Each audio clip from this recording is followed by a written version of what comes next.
Assalamualaikum warahmatullahi wabarakatuh. Halo teman-teman, perkenalkan nama saya Umi Rizka Priyanti. Saat ini saya menjalani perkuliahan di semester 3 dari Prodi Rekayasa Pembangkit Energi Politeknik Negeri Batam.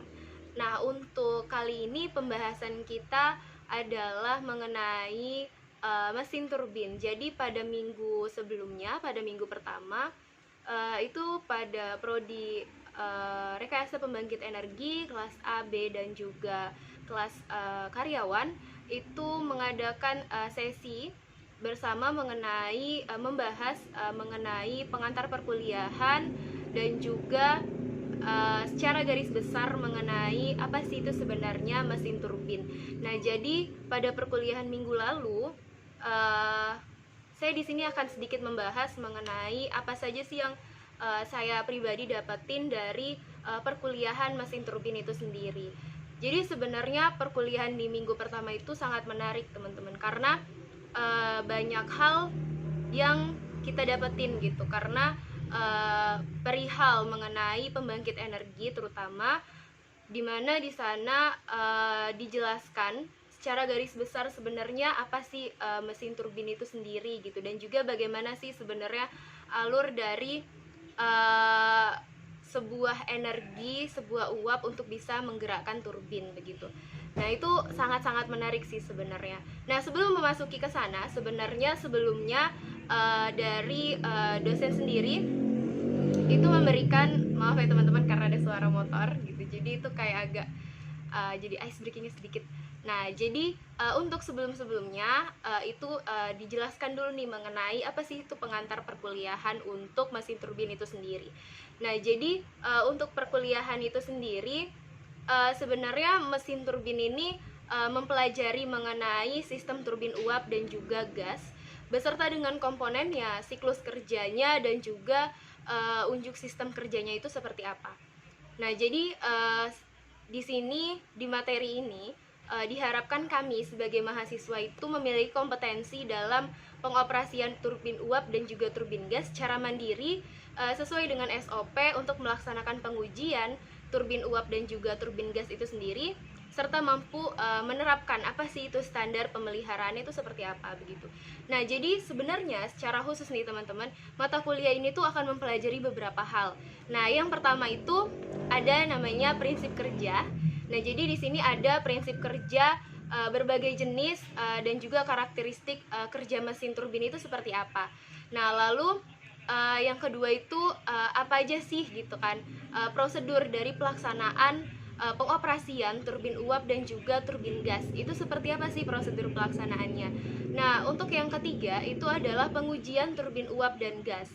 Jadi setelah semua materi itu kita dapetin, lalu selanjutnya kita akan mengetahui nih dan juga sama-sama mempelajari seperti apa sih pengujian turbin uap dan gas tersebut. Nah, jadi tadi teman-teman kita udah sama-sama melihat nih dan juga mereview sedikit. Tadi saya mereview sedikit mengenai kontrak perkuliahan pada minggu pertama mata kuliah mesin turbin tersebut. Nah, jadi tadi kita review kembali sedikit, mereview kembali mengenai apa saja sih kontrak perkuliahannya. Yang saya dapetin itu ada 3 poin. Yang pertama mengenai mesin turbin itu sebenarnya apa, dan juga yang kedua pada perkuliahan mesin turbin ini sendiri nantinya kami akan mempelajari materi beberapa materi yang mana materinya tuh apa saja begitu. Jadi kami mendapatkan sedikit gambaran mengenai materi apa saja yang akan dipelajari pada perkuliahan mesin turbin semester 3 kali ini. Nah, dan untuk poin ketiga yaitu sistem perkuliahannya yang masih dilaksanakan secara daring dan juga secara offline. Jadi ada yang online dan juga ada yang offline. Online-nya untuk teori, offline-nya untuk praktikum begitu. Nah, tadi sedikit mereview mengenai kontrak perkuliahannya. Nah, untuk materi selanjutnya itu sangat menarik menurut saya, karena untuk materi selanjutnya ini kami dipaparkan nih mengenai mesin turbin itu sendiri seperti apa, dan juga bahkan kami diberikan videonya gitu. diberikan gambaran dan juga penjelasan videonya mengenai prinsip kerja dan juga sistem kerja dari mesin turbin itu seperti apa. Nah, jadi pada awalnya itu kami diberikan gambaran dan juga ditayangkan video sambil dijelaskan nih mengenai video tersebut. Nah, jadi untuk video tersebut dipaparkan nih mengenai video miniatur dari power plant. Sangat menarik ya teman-teman. Bahkan saya sendiri, saya pribadi di mana saya masih mempelajari power plant ini dari awal, dari nol sekali, karena background saya yaitu dari SMA IPA, sehingga untuk secara keseluruhan power plant sendiri belum saya kuasai seperti itu. Jadi ketika diberikan video mengenai power plant, miniatur dari power plant itu sendiri, saya pribadi sangat tertarik dan juga bahkan saya ingin mempelajari lebih dalam lagi setelah melihat dari penjabaran video tersebut begitu. Nah, jadi pada materi dan juga pada penjelasan saat itu dijelaskan sebenarnya power plant itu kenapa sih didirikannya itu di pinggir laut begitu, atau dekat nih dengan laut. Nah, jadi yang saya dapetin dan juga yang saya tangkap, kenapa power plant itu didirikan dan juga dibentuk nih perusahaan power plant ini ada di sekitaran laut, di pinggir laut, atau di dekat laut. Nah, jadi power plant ini sendiri kenapa didirikan di dekat laut? Itu yang pertama, karena dibutuhkannya air nih untuk pendinginan, yaitu untuk air cooler. Nah, jadi si air laut ini digunakan untuk air cooler water gitu. Jadi air lautnya ini untuk mendinginkan dari mesin turbin itu sendiri. Karena mesin turbin ini kan bekerja seperti itu. Jadi mesin turbin ini ketika dia bekerja secara terus-menerus akan mengalami yang namanya pemanasan pada mesin itu sendiri. Jadi untuk mendinginkannya diperlukannya lah air cooler water. Jadi air cooler ini berguna untuk mendinginkan dari mesin turbin itu sendiri yang telah panas setelah lama nih kita gunakan begitu. Nah, jadi saya sedikit melihat-lihat catatan saya lagi. Nah, jadi di sana juga ada 2 cerobong nih teman-teman. Nah, tadi kan yang pertama itu dijelaskan nih mengenai miniatur dari power plant itu. Nah, selanjutnya itu saya itu diberikan, saya melihat nih karena di video itu terdapat 2 cerobong. Nah, jadi saya sedikit mengintip-intip catatan-catatan saya. Jadi di sana itu terdapat 2 cerobong. Nah, 2 cerobong ini merupakan cerobong untuk boiler. Jadi boiler ini yang mensuplai untuk turbin. Jadi boiler ini berguna untuk memanaskan air, yang mana air tersebut akan menjadi uap lalu memutar dari turbin itu sendiri. Nah, sebenarnya power plant ini itu berjalan. Nah, sebenarnya power plant ini boilernya itu menggunakan bahan bakar padat nih teman-teman. Nah, bahan bakar padatnya itu apa begitu kan? Nah, secara umum bahan bakar padatnya ini yang digunakan adalah batu bara nih teman-teman. Nah, batu bara ini harus batu bara yang kering nih. Nah, jadi batu bara ini diangkut dari tongkang, yang mana tongkang tersebut diambil nih, dibawa si batu bara ini dari pensuplai dari batu bara itu sendiri ke tempat power plant. Nah, batu bara ini dibawa menggunakan apa begitu? Karena batu bara ini yang dibawa sangat banyak, sehingga dibawalah menggunakan kapal tongkang. Nah, untuk si batu bara ini sendiri, batu bara yang digunakan adalah batu bara yang harus kering nih teman-teman. Jadi sebelum digunakan, batu bara padat ini harus dikeringkan dulu nih, baru bisa digunakan untuk menjadi bahan bakar dari power plant itu sendiri.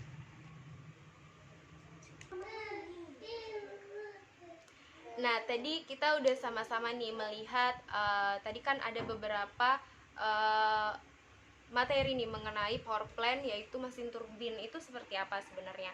Nah, selanjutnya itu ada penjelasan mengenai komponen nih, komponen dari mesin turbin. Jadi mesin turbin ini pasti mempunyai beberapa komponen.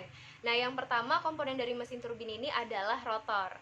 Nah, jadi setelah rotor itu ada yang namanya blade, lalu ada yang alat yang high pressure, terus ada generator. Nah, terus ada stator juga, lalu ada pembangkit tegangan DC. Nah, setelah itu ada pendingin udara. Nah, itu adalah beberapa komponen-komponen dari mesin turbin itu sendiri. Nah, jadi saya sedikit melihat catatan-catatan saya lagi. Di sana, nah, jadi uap yang dihasilkan oleh mesin turbin ini pertama kali masuk kemana? Nah, jadi uap ini setelah dipanaskan melalui beberapa proses, yang mana di sana dijelaskan prosesnya. Lalu si uap ini sendiri itu pertama kali itu masuk ke turbin itu melewati MSP. Lalu kemudian diarahkan uapnya itu menuju ke turbin. Nah, uapnya ini masuk ke dalam rotor untuk memutar turbin itu. Nah, setelah itu diarahkan nih dengan nodel pengawas. Lalu uapnya itu bergerak nih ke turbin yang high pressure. Nah, dari high pressure ini si uapnya ini berjalan nih. Uapnya berjalan ke yang intermediate pressure, di mana uap ini berjalan, di sana diharapkan si tekanannya ini tidak berubah begitu. Lalu sebenarnya jadi itu adalah beberapa perjalanan nih dari uapnya tadi hingga dia memutar turbin begitu. Nah, jadi tadi kan ada proses nih, ada proses turbin ini, mesin turbin ini bergerak terus-menerus. Nah, ketika dia mengalami yang namanya, sebentar, saya sedikit lupa, jadi saya melihat catatan dulu. Nah, di situ tertulis bahwa ketika si mesin turbin ini mengalami overheat, tekanan itu terlalu tinggi sehingga akan didinginkan nih dengan air cooling tadi gitu. Jadi cooling water tadi itu berfungsi untuk mendinginkan mesin turbin yang overheat setelah adanya proses nih untuk memutar turbin tadi begitu. Nah, keluaran turbin ini sebenarnya bisa digunakan kembali. Air yang keluar dari turbin ini sebenarnya bisa digunakan kembali. Kenapa? Karena kualitas airnya itu masih baik nih, teman-teman. Jadi airnya itu masih bisa digunakan kembali. Jadi tidak terbuang sia-sia. Nah, setelah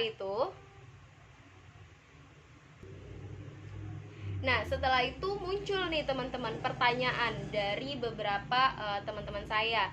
Nah, yang pertama itu kan yang kita gunakan itu adalah air laut begitu. Pasti air laut ini mengandung garam dan juga mengandung mineral-mineral di air tersebut begitu. Nah, sebenarnya proses nih untuk air laut ini bisa digunakan itu seperti apa begitu. Jadi air laut itu tidak semerta-merta langsung digunakan begitu saja, tetapi air yang digunakan untuk cooling water tersebut itu harus difilter dulu, harus dihilangkan dulu mineralnya. Mengapa? Supaya si air yang berasal dari laut ini itu mineralnya hilang, jadi harus difilter dulu. Nah, setelah mineral-mineral ini hilang, barulah bisa digunakan.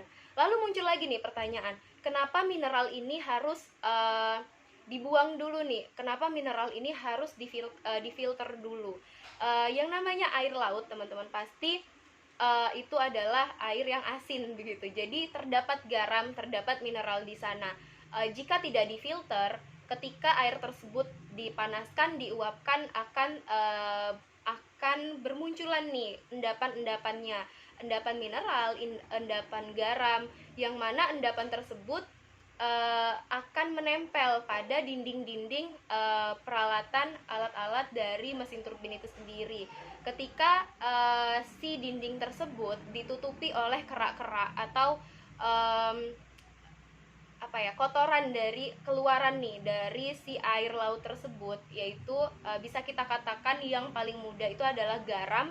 Ketika garam itu menempel, mineral itu menempel di dinding-dinding dari pipa atau alat-alat yang lain itu akan menghambat nih dari sistem dan juga dari keluaran uap itu sendiri. Jadi supaya tidak ada penghalang di semua peralatan dan juga tidak bermunculan kerak-kerak yang ada di pinggiran-pinggiran alat-alat power plant, sehingga air ini harus difilter terlebih dahulu begitu.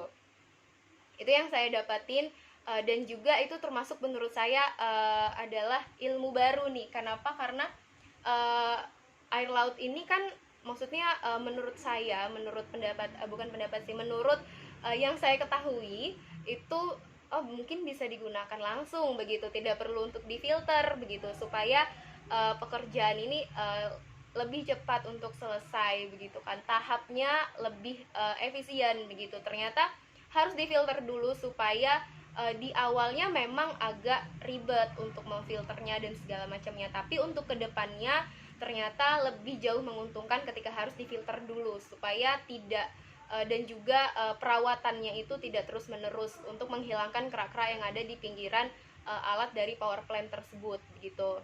Nah, saya melihat catatan sedikit lagi.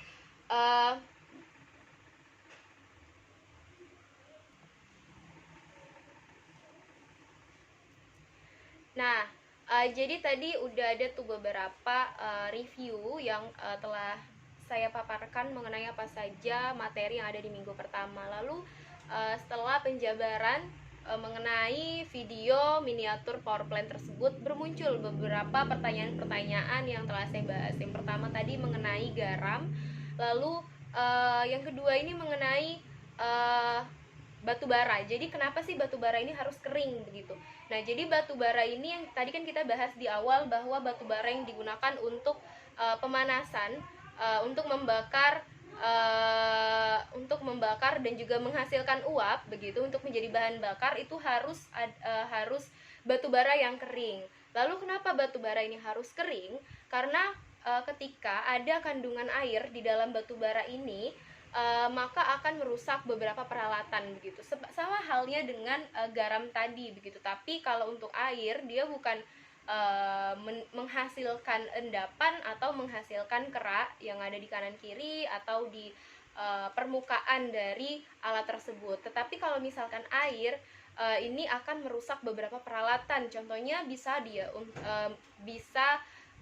menjadi berkarat contohnya. Seperti itu. Jadi supaya untuk efisien dan juga lebih hemat begitu, karena untuk biaya pemeliharaan juga, karena harus kalau misalnya rusak atau terjadinya pengkaratan, korosi, itu harus diganti atau harus diadakannya pemeliharaan terus menerus, itu akan menjadi tidak hemat atau tidak efisien gitu. Jadi sebelum digunakan, alangkah baiknya si batu bara ini dikeringkan terlebih dahulu. Nah, sebenarnya turbin ini kan mengubah energi panas dengan proses aliran fluida nih dari steam yang diarahkan Y nozzle dengan daya steam itu, maka si turbin itu akan berputar. Maka si turbin ini akan berputar yang digerakkan oleh si rotor tadi gitu. Jadi di mana turbin ini berputar karena adanya uap. Nah, jadi uap ini memutar turbin, lalu turbin itu menghasilkan energi. Nah, disinilah jadi sebenarnya turbin itu adalah prime mover nih. Nah, jadi turbin ini merupakan sebuah penggerak mula yang mana dia ini mengubah energi panas atau uap tadi yang dihasilkan itu menjadi energi gerak. Nah, dari energi gerak inilah akan menjadi sebuah energi listrik begitu. Nah, jadi sebenarnya perbedaannya itu ada teman-teman. Kalau misalnya turbin uap itu dia itu menggunakan sistem pembakaran yang di luar. Tapi kalau misalnya turbin gas itu sistem pembakarannya itu ada di dalam. Nah, lalu untuk SOP pembangkit sendiri, sebenarnya generator yang beroperasi terus-menerus selama beberapa tahun, beberapa bulan atau beberapa minggu itu harus diadakan perbaikan nih, harus diadakannya pengecekan dan juga perbaikan, minimal itu adalah per tahunnya adalah 5. Jadi si perbaikan ini harus diadakan selama per 5 tahun begitu, saya lupa. Jadi untuk perbaikan dari power plant ini sendiri sebaiknya itu diadakan per 5 tahun. Jadi 2010 telah diadakan perbaikan, jadi 2015 diadakan perbaikan kembali begitu. Jadi per 5 tahun itu diadakan perbaikan supaya energi yang dihasilkan itu maksimal dan juga tidak adanya kecelakaan kerja pada alat-alat yang ada di power plant itu sendiri. Nah, jadi itu beberapa review yang saya dapatin dari minggu lalu, di minggu pertama, mengenai power plant ini sendiri, mengenai mesin turbin terutama. Jadi menurut saya sistem pembelajaran yang menjelaskan mengenai seperti menggambarkan kepada kami sebenarnya di lapangan itu alatnya seperti apa, lalu sistem kerjanya seperti apa, alirannya seperti apa. Menurut saya di pertemuan pertama itu membuat saya interest nih, makin penasaran sebenarnya mesin turbin ini seperti apa, karena sudah dijelaskan, dipaparkan secara garis besar perjalanan dari uap itu seperti apa, lalu menghasilkan memutar turbin begitu. Jadi membuat saya seperti penasaran kembali untuk mengikuti minggu kedua selanjutnya itu akan membahas mengenai apa lagi, dan saya berharap tetap diberikannya visual, gambaran mengenai sebenarnya mesin turbin ini seperti apa, lalu sistem kerjanya seperti apa begitu. Itu saja beberapa review materi yang saya dapetin di minggu pertama. Mohon maaf kalau misalnya masih ada salah-salah kata, dan juga tadi saya sedikit melihat-lihat catatan saya kembali, tapi sejauh ini saya berterima kasih karena untuk mesin turbin sendiri menurut saya pembelajarannya sangat di minggu pertama sangat membuat saya interest dengan materi mata kuliah mesin turbin itu sendiri. Jadi saya berharap di minggu kedua juga semakin membuat saya pribadi atau teman-teman juga semakin penasaran dengan mesin turbin itu seperti apa begitu. Itu saja review dari saya di minggu pertama.